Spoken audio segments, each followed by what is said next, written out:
David is the prime suspect in the murder of a teenager.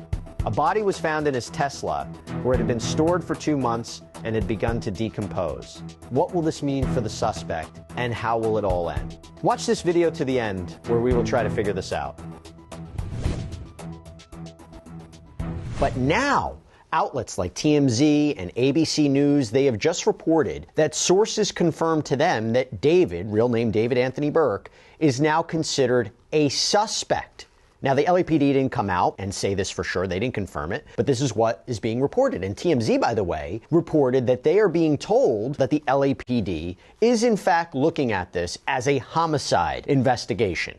And they even cite how a source is reportedly telling them that the investigation found that David allegedly took a trip in spring 2025 to this remote area in Santa Barbara County, was there for several hours. TMZ does warn, though, that they haven't double-sourced this information, but it should be noted, we don't know when Celeste died. Reporting indicates that she may have been dead for quite some time. Steve Fisher, the private investigator who was hired by the owner of the property that David was staying at, which is near where the Tesla was found, he said there's proof of life photo of Celeste from January 2025. Publicly, though, there have been no confirmed videos or photos of Celeste since 2024. Now, all of this new reporting, I have to be clear, all of this new reporting, we can't 100% confirm if this is true. In fact, E! News claims they contacted the LAPD for comment, but a spokesperson said they couldn't confirm this reporting because this is an ongoing active investigation. And I actually want to read you, before I even get into that, I want to read you a direct quote from NBC4 Los Angeles. Quote, police tell NBC4 investigates that Celeste's death likely occurred in the spring and that David likely had help in dismembering and disposing of the body. To be clear again, no arrests have been made as of yet, okay? Why this is so confusing, aside from what I just mentioned with TMZ reporting that LAPD told them there's no imminent arrests, LAPD told KTLA, what was it, last week, that they stand by their prior news release. That, quote, the Los Angeles County Medical Examiner has not yet determined the cause or manner of Ms. Rivas Hernandez's death. As such, it remains unclear whether there's any criminal culpability beyond the concealment of her body. So is the reporting suggesting that he is the suspect in the concealment of the body, something more? And by the way, that is true. When it comes to the ME, it doesn't appear that there is a change, that this manner and cause of death have been listed or have been determined. Once that comes in, though, once the toxicology results come in, we're going to have a better understanding of what happened here. What do we make of it? Let me bring in Colin L. Schmitt, retired FBI agent, president, CEO of Kronos Litigation Experts. Thank you so much for coming on. What does it mean to be a suspect? Let's start there. What's the definition of a suspect? Well, a suspect means they have predicated an investigation in the person. So that's kind of lower, or reasonable suspicion. So they have a reasonable suspicion that the person may be involved in a crime.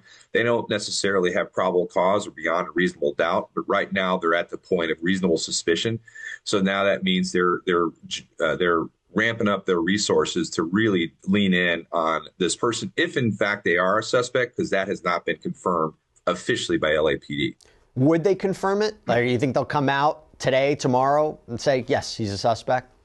No, they're not going to do that. In fact, I'm sure the district attorney's office is a bit irritated that these leaks are coming out, if in fact they are truthful and they are confirmed, because it impacts their ability to move forward with their investigation, because now that if he indeed is a suspect, then everybody around him is going to be ready when law enforcement starts knocking on their doors, if they haven't already knocked on their doors. Can you expand upon that? Why is that such a danger to label him as a suspect at this point? Is the idea people, like you said, people won't talk, he might do something? Again, we don't know for sure, but what is the danger of him being publicly labeled a suspect? Well, the first part is everybody in his circle is going to lawyer up, because if they have any information about this, they're going to protect themselves if indeed he is a suspect. Secondly, it provides a danger to law enforcement. Now everybody's kind of on edge. So when they go knock on those doors, if the person that they thought was a witness was culpable or participated in this, it could be a danger to that law enforcement when they're knocking on the door, if that person wants to protect themselves from being found out.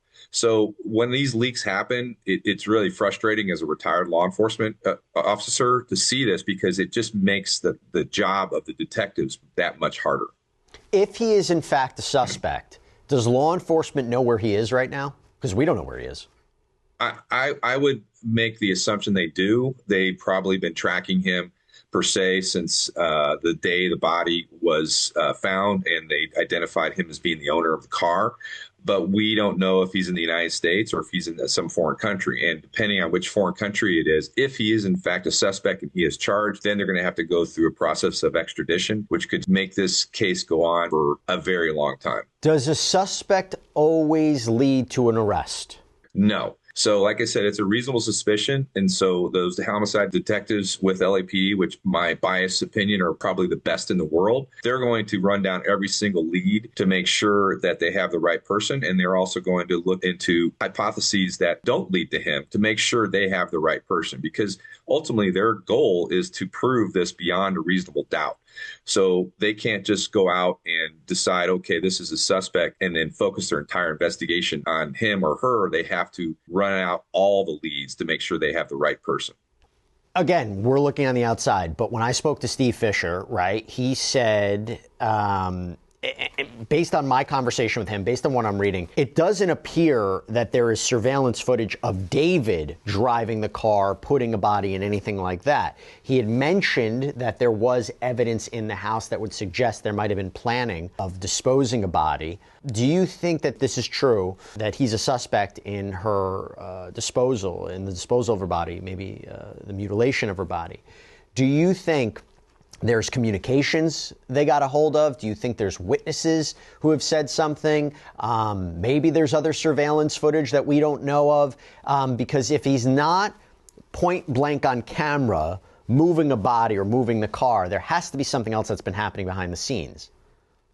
Well, we kind of look at it from another perspective. The way the body was found, it doesn't appear that this is a cartel hit or something, or somebody that's very sophisticated. It looks to me like it's somebody who's not very sophisticated. And if in fact he is a suspect, he's only 20, 21 years old. So he doesn't have a long criminal history and a very sophisticated nature of how to hide a body, to be participatory in crime. So to answer your question, I think there's lots of evidence out there that's pointing to the people who did this. And then we go back to the car itself. It's a rolling supercomputer. They've got so much data coming out of the computer that's in that car. Like I said before, I'm confident that they're going to find out who did this and who participated in her disposal. If it's also true with TMZ reporting that this is possibly now a homicide case, a homicide investigation, we don't know for sure. If that is true, that's a 180 too. That's a 180 from what LAPD had said, that they might not be investigating this other than just a concealment of a body case.